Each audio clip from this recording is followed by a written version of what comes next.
everybody. Thank you for watching. My name is Lidia Rodriguez, and this is Small Biz Spotlight 210. So, first of all, I want to thank you everybody for watching today and joining me on my very first journey, my very first episode. I'm very nervous, so but I know it'll be okay with support from all of y'all. Okay, so with that, please stay till the end of the video because I have some very important information to share with everybody here. And so what is this YouTube channel about? It's exactly what the title says, Small Biz Spotlight. So what I want to try and do is to be able to put a spotlight on some of the businesses, small businesses here in San Antonio, and hopefully in the future, I want to see if we can branch out to maybe the surrounding areas.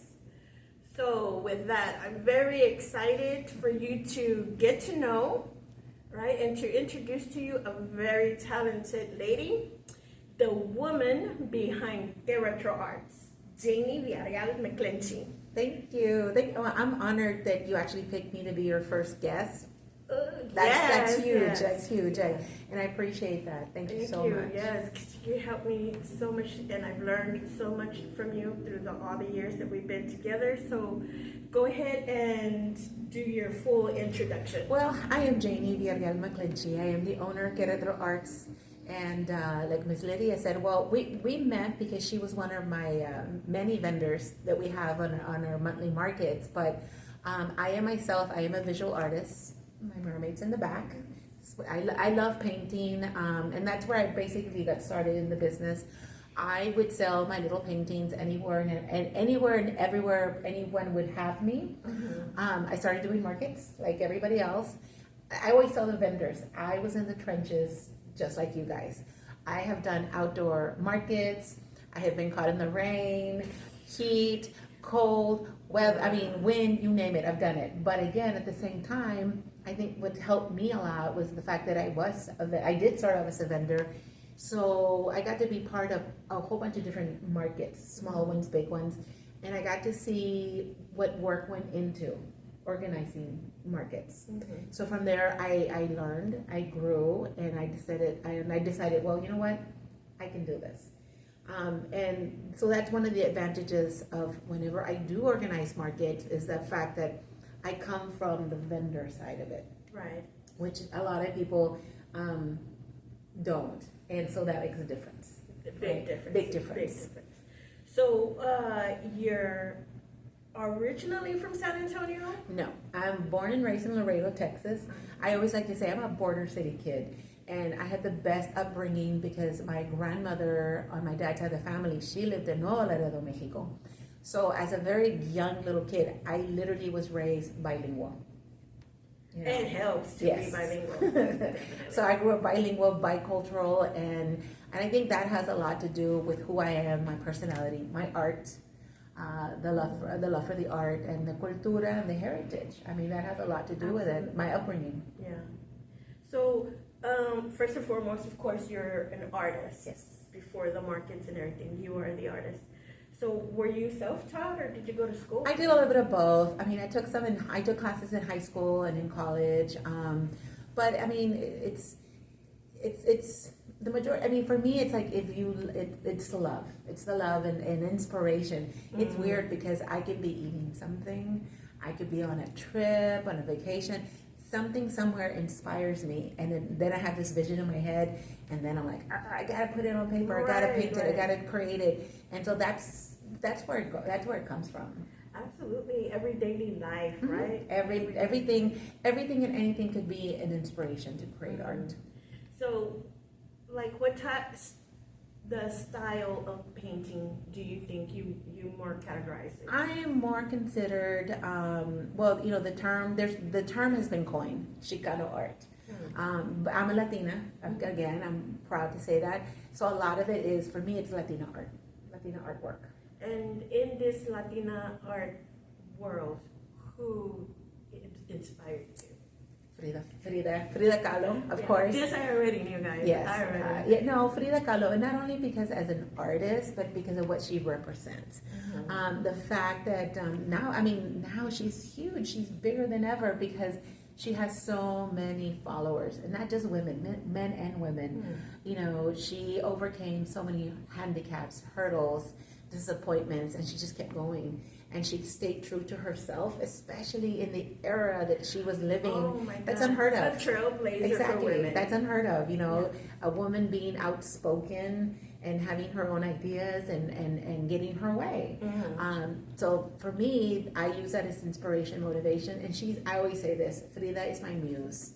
She's the reason why I love to create, and I just love everything about her. And you can see how she has inspired you with the colors, the strokes of your painting.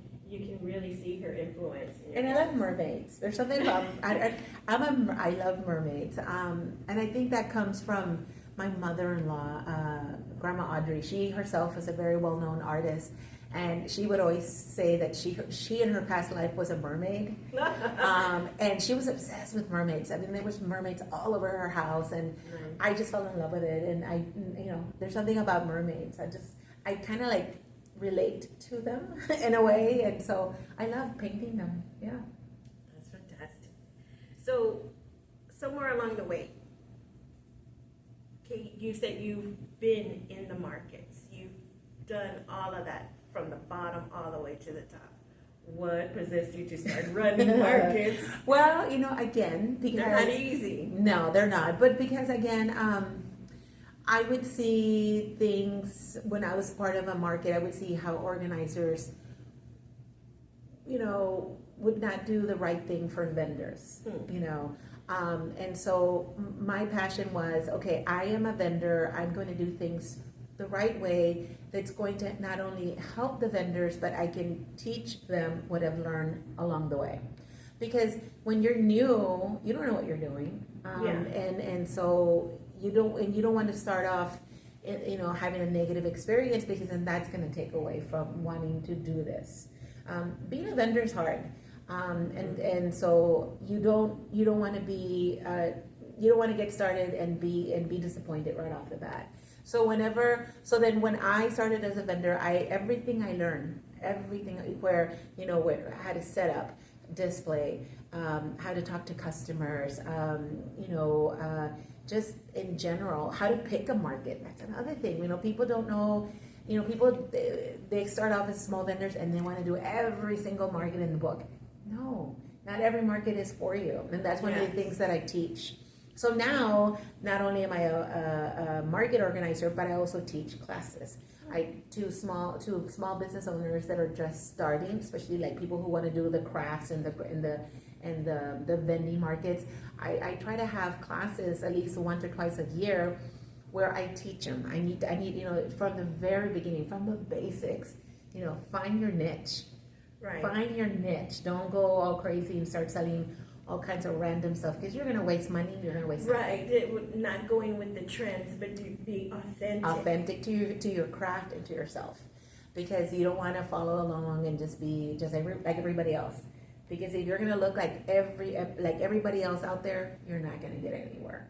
So you need to find your niche. You need to find out who you are first and foremost, and then go from there. So all of that I took it into experience, and then from that I decided, I'm going to do my own markets.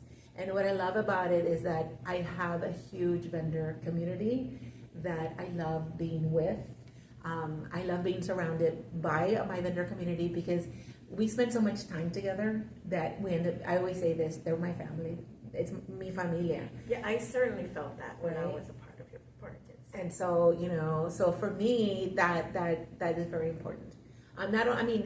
You also want to create the market for the followers that come to see you. You want to create something that they themselves also they're going to enjoy. Mm-hmm. So with our markets, we always pride ourselves in being local artists community, and also handmade, originally one of a kind. To me, that's a big thing, because, for instance, you make amazing soaps, right? Hecho a mano, beautiful crafted items, I mean, as a person who, as a customer, that is something that to me is a huge factor. The fact that you made it, it's original, it's one of a kind. So that's what we try to offer to our audience, to our followers. We want to create that market for you, that when you do come to a market, you're going to expect high quality, handmade, one of a kind items. That's fantastic. I love that. Mm-hmm. So, and that's how we first met. Yes. You had at that time the market at Rolling Oaks. Yes. This was what, like 3 years 3 years ago, yes. Right, Yes. when we first started. We've been doing markets for like 2 years and then I stopped. Mm-hmm. So when I went to the Rolling Oaks to be in your markets, I was like so surprised, happily surprised. You had such amazing events and you're still having amazing events. Can you talk about all your events? I know there's quite a few. Yes, well, I'm very, of course, I'm very well known for the Frida Fest, right? Mm-hmm. So we do that one annually. We just had it a couple of weeks ago. Mm-hmm. So that way we do it every year. We do it in like the second week of July. The main reason for celebrating that is Frida Kahlo's birthday. And this year was amazing because we got to celebrate her birthday. Mm-hmm. And so that one, that was one of my first, oh my God. Fred and I, Fred Garza, we were talking about the idea of throwing Frida Kahlo a birthday party. So we were like, yeah, let's do it. So we decided to do it at the Blue Star, at the Blue Star complex, at the Brick. So that's where it started. We're like, we'll be lucky we see a couple of hundred people. No. We ended up seeing thousands and thousands of people. People were lined up around the Blue Star complex to try to get in. So then we're like, okay, we have something here. So then we quickly had to move it into a mall. So it went into Wonderland, and then eventually went to Rolling Oaks Mall. And every year, it's just like it's getting bigger. We have other challenges, this and that. So we're still looking for that sweet spot. We're still looking for the perfect venue. So if you're listening out there, somebody, we're looking for the perfect venue because it has to be parking, right? Right. Handicap accessibility, big enough where we can bring in a lot of vendors. Because if we don't have the room, then we don't have the space to have that many vendors. And then the talent, the entertainment. Oh my God, they themselves bring in their moms, their dads, their abuelitos, their abuelitas, and so it gets packed. And then of course they take part of the market because they enjoy not only watching their kids perform, but now they're going to go shopping. Yeah, because you had like that ballet folklore. The Danza Vida, the Danza Vida Folklorico group, they've been with us since first year we ever did this. So they bring in all their family, and I love it because, like I said, everybody comes out to see the kids perform, and so. Yeah, so we're looking for the venue that's going to fit and accommodate a huge event. And then from there, I love food. So from there, who doesn't, right? And so my husband laughs because I have a little notebook on my bedside, next to my bed. And I kid you not, I'm dreaming, I'm sleeping, I'm like, hey, no one's done this before. Mm-hmm. And I'll get up and write down the idea before I forget it. And it's like, that's where the concept came out with Concha Throwdown. That's another right. So event. then I love the idea of that is, hey, let's invite all the panaderias, bakers, home bakers, and have them come out and bring their best concha, pan de huevo, and then invite the community, free event, have them taste all the pan. They vote for it. That's the fan favorite. Then the top 3, they go to present to a panel of celebrity judges, and then they create a unique item with the concha. And then the celebrity panel judges, they vote for their favorite, and then whoever wins that wins the ultimate concha throwdown, So that one has a lot of following because a lot of people like pan de dulce. I mean, we're in San Antonio. What's better than a concha? And you've had maybe 4 bakeries? It's gone huge. We started with, I think it was like 12 bakeries. Wow. Then it went up to 16. And it just varies because it's people, the word is out there, hey, and they want to come out and challenge whoever won the last year. Mm-hmm. Last year's winner, it was kind of, I broke my knee 2 days before last year's event. I wasn't there. So I was really, really disappointed, but I was so surprised and shocked that a bakery from the south side who had never competed before in their lives, Rios Bakery out there in Zarzamora and 35. They came up for the challenge, man. They beat everybody. They beat everybody. And my husband, I remember having his cell phone up to the mic, and I was in my hospital bedside. I'm so happy for you guys. But it was just like, oh my God, I was devastated that I wasn't going to be part of it. But oh well, I'll be here this year. All right. So this year we're bringing it back to Maestro. That was where the first one started. That was the very, very first one that we ever had, was here at Maestro. You could not fit people in this place. It was insane. And then what I love about the Concha Throwdown and the other markets that we have that are food related, in addition, we have the markets, right? Mm-hmm. So then the vendors go crazy and they start creating concha product. For instance, she created a concha soap, okay? So that's what I mean by that, right? Mm-hmm. Concha earrings, concha t-shirts, you name it, they go crazy. And the people love it. Yeah. It's perfect because it's right at the beginning of the holiday shopping, so people go crazy and they start buying for the holidays, and it's just awesome. It's great, and then continuing the idea of food, that's where Chamoy Challenge came up. I love chamoy. I've been eating chamoy all of my life. And so when the idea came out, it was like, well, let's do something similar, but let's bring out the chamoy vendors.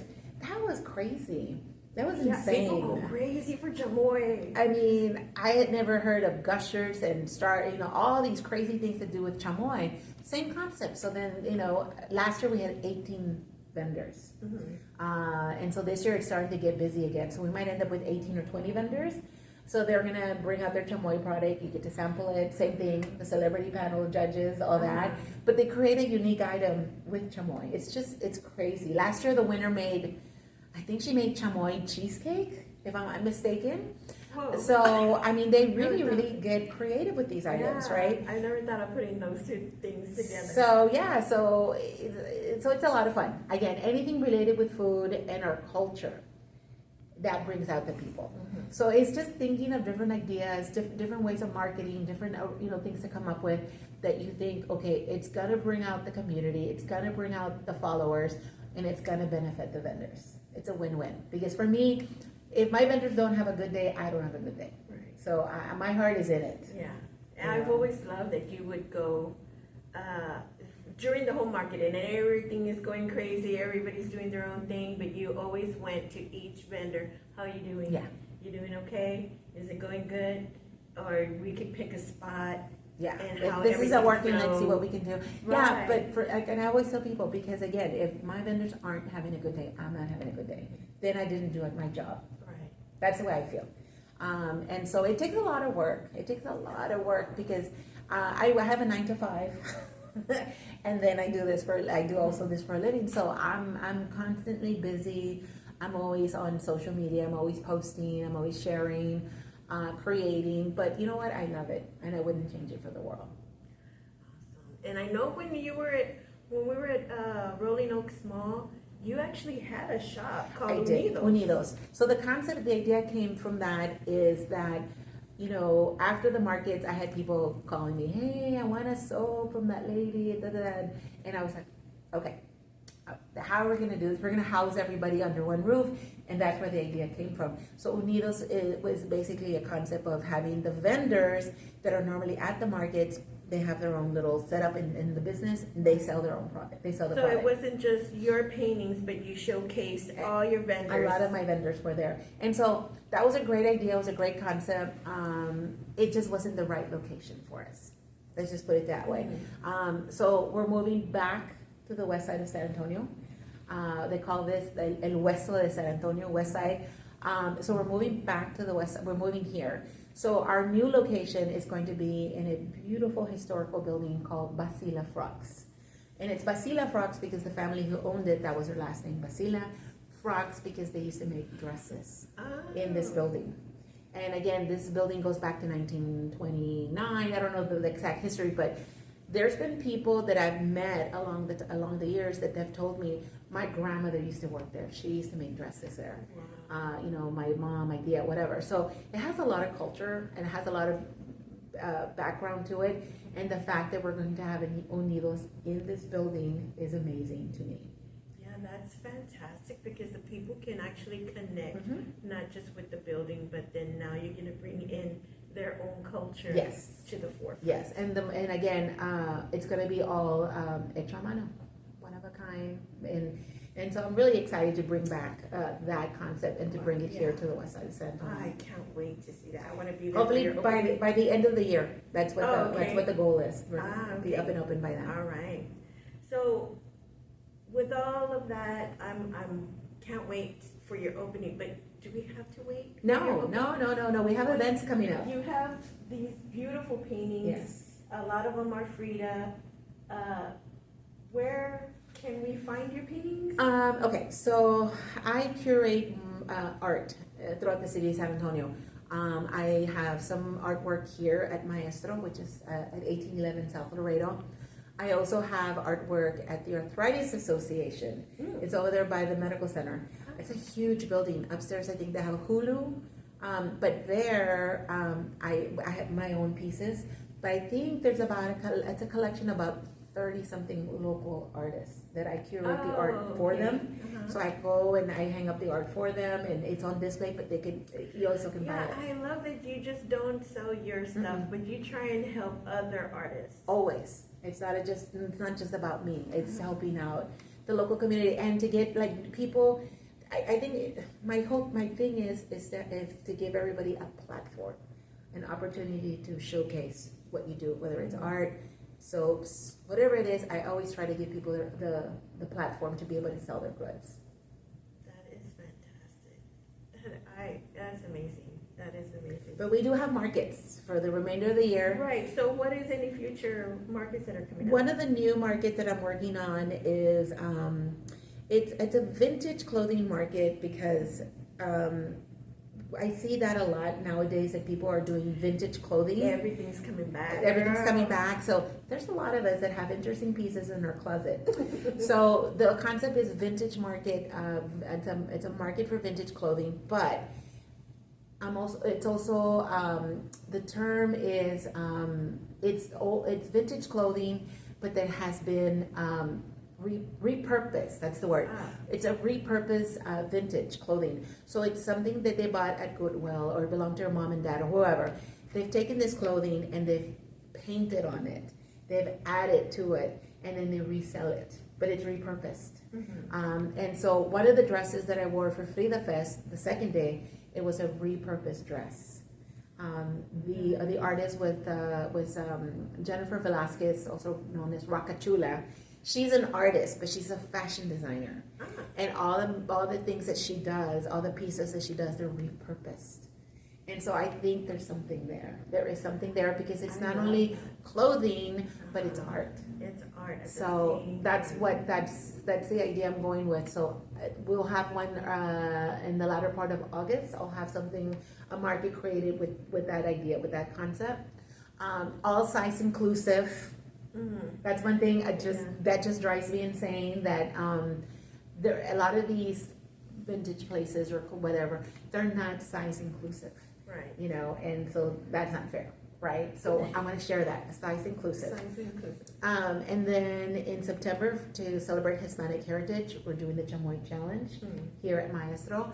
October, we got to do Dia de los Muertos. I'm a big, big believer of Dia de los Muertos. That is so much fun. People come in their full Catrina, everything. And then the mariachis that come with their full skeleton makeup, everything. It's beautiful. Yeah. So I'm a big follower. I love Dia de los Muertos.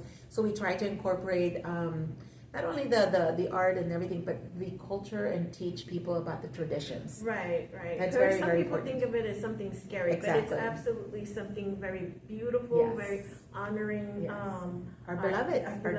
Our ancestors, our abuelas and Yeah. abuelitos. So we incorporate the altares. We incorporate altares. We teach about what goes on the altares, the symbolism behind the elements of the altar, why we do this. And then we have the pan de muerto, because again, that's also related to Dia de los Muertos. So it all ties in. And so we will have that in October. We'll have altares, we'll have artwork, vendors, the pan de muerto, and we'll have pláticas. That's something that I'm trying to bring in to incorporate as well, pláticas, where we have people who are experts at, altares or pan de muerto, and they come out and they talk about what is this, why we do this. Because again, my big thing is also that we don't want the culture and traditions to die with us. We want to educate the future generations so that they can follow in our path and continue doing that. So if any of y'all have ever had any questions about our culture, the Mexican culture, going to any of your markets is the best place to start learning. And now with this, any questions you've had, you'll have experts to actually explain Why we do this, the ceremonies, the colors, and everything. Yeah, and again, that's very important that we teach. Absolutely, not just for Share us to it. relearn our own culture, but for anybody who is interested. Yeah, absolutely. So then that's in October. November, of course, it's the Concha Throwdown, and then we have our Christmas market in December.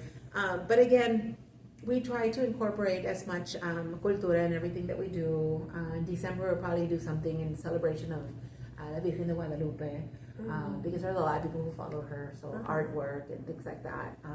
We want to incorporate that with our Christmas markets, but and it's just have fun. Have fun with this. Right. Have fun, and you're able to see one of a kind crafts and artisans. I mean, what better place to get a gift for somebody special than a one of a kind thing?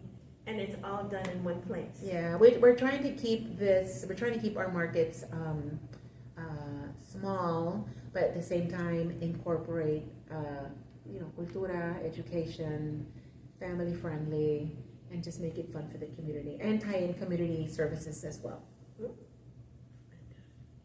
So, for artists, up and coming artists, what would be your advice to an up and coming artist? Well, like I said before, learn first who you are, what type of art really makes you happy. Like me, mermaids make me happy, Frida makes me happy, right? But learn what is it that makes you happy, and don't compromise yourself or your art, because once you do that, it loses its flavor, it loses the love that you're putting into it. And not everyone's gonna love your art. That's nothing further from the truth. Not everyone's gonna go crazy over your art, but you'll be surprised. You will build a following that love what you do. I don't sell art all the time, but when I do, it's like people are like, "Oh my God, I love that Frida! I saw it on Instagram, whatever. I love your mermaid." And there are people who can relate to the art, and so that means more because you're selling an art piece that really relates to them. And so, as an artist, you're selling a piece of yourself, a piece of your little heart goes with that, because you do put so much into creating the piece. It's your vision. It's your vision. I always call it my babies. So don't compromise for anybody. Do it because you love to do it, and there's an audience for everybody. And do you have any advice for any small business owners or people thinking of starting? There's the basics, the basics. If you really are truly going to do this, get the essential things in order first before you throw yourself into that. And by that I mean DBA, do business as, and again, I will be happy to answer anything. DBA, sales tax permit, and then social media. Oh my God, I cannot stress that enough. I have people who want to join our markets and they have zero social media, and in a way that is not going to help you. You need to have social media, and I don't care how old you are, you still need to have social media. You gotta have it, because the more you put yourself out there, the more you're gonna have people knowing about you, not just your product, but know you as the person. And you need to sell your story, and you have to be the story. I am the person behind that art, so they're gonna get to know you first. They're gonna fall in love with you. Right. And this is why I wanted to start. This is exactly the reason why I wanted to start this YouTube channel, because I want to get to know you. Yeah. your face, what's the person behind Yeah. the art. And I think that's a huge selling point. Once, and again, it's like going back to that, social media, establish your followers. Because again, once people get to know you, then they'll fall in love with whatever it is that you do. Whatever, you know, I'm very, very grateful and very blessed to have a healthy following. Mm-hmm. And I'll be out doing pumping gas or whatever, and they're like, "Hey, you're the Frida lady," and I'm like, "Hey," and they're like, "Can I take a picture with you?" Yes, of course. And I love that. You know, my husband gets a kick out of that. Because he's like, "Oh no, here you go, another celebrity sighting," and he cracks up, right? And so whenever I do live videos, I do them on Facebook or Instagram, and we're always doing it in the car. I don't know if you ever noticed that. And we're on our way somewhere, and I always turn the phone and say, "Hey," and say hello to Gordo, and he's like, you know. So now we're out in public, and they're like, "Hey, Gordo." People know him. They know him as Gordo. They know my dog. They know Tenoch. They know that he's the mascot of the business. So it's funny. People get to know all these things about you, and that makes them feel like, okay, you know, she's you. She's not just like you, and so they love that, and that's a great way to market yourself. Okay, so social media, all of them. Big. So, you're on Instagram for sure. Instagram, Facebook. I'm not much of a TikToker because I just feel, I don't know. I'm still like about it because I don't know. I get in trouble being on TikTok. I do a lot of shopping, so I don't know. But anyway, that's a different story. I'm totally guilty. That's a total different story. So no, but definitely Instagram, definitely Facebook. I do. But yeah, I'm everywhere. Anywhere and everywhere anybody wants to have me, you know. So no, definitely. Awesome. So for anybody who's interested in being a part of your markets, where do we go? Very important. There's so many scammers out there. It's not even funny. I hate when people get taken advantage of. But again, I will not. If you want to be part of my market, email me. I always say that to people. Email me. So it's QUE retroarts@gmail.com. Email me. And when you do, if I don't know you, introduce yourself to me. Tell me who you are. Show me some pictures. Give me information on what you do. And don't just send me an email. I want to be a vendor. And I'm like, who are you? Yeah. You know, just things like that. It makes a huge difference. Especially, you know, we're so busy, you know. And so if you really, really want to grab my attention, tell me who you are. Include pictures. Show me everything that you're doing, so that way I get a better idea. Because again, not every market is for everybody. And on your Facebook, it says Retro Arts. I think you have a link there for applications. Yes. That or just email me. I'm big about emailing. So yeah. And don't worry, guys. When I upload this, I will definitely have the links to everything, her Instagram, and the address here. I can give you the schedule for the rest of the year. And yes. Facebook and your Instagram are great resources if you want to know all of when is her next Frida, the chamoy, the concha. She has it all already posted there under her events, upcoming events. So if anybody's interested, you definitely go to her Facebook, Retro Arts, for that. That is correct. All right. Okay. Thank you. You're very welcome. She survived. She survived her first one. Next time we need to have cafecito, so we can be drinking coffee, maybe some concha. I don't know. Next time. Next time. Okay. Alrighty, guys. So just remember, look down at the description box. I'll have uploaded this post with all your links and every way you can get a hold of her. If anybody is interested, especially her beautiful, beautiful paintings. And let's see, what else? Okay, so for the information, thank you, first of all, for staying to the end of the video. Thank you so much. So all of this that I'm doing right now with these videos, they are free, guys. They are free to these small business owners and artisans and crafters. So please go ahead and hit the like and the subscribe so I can continue offering this for free for them.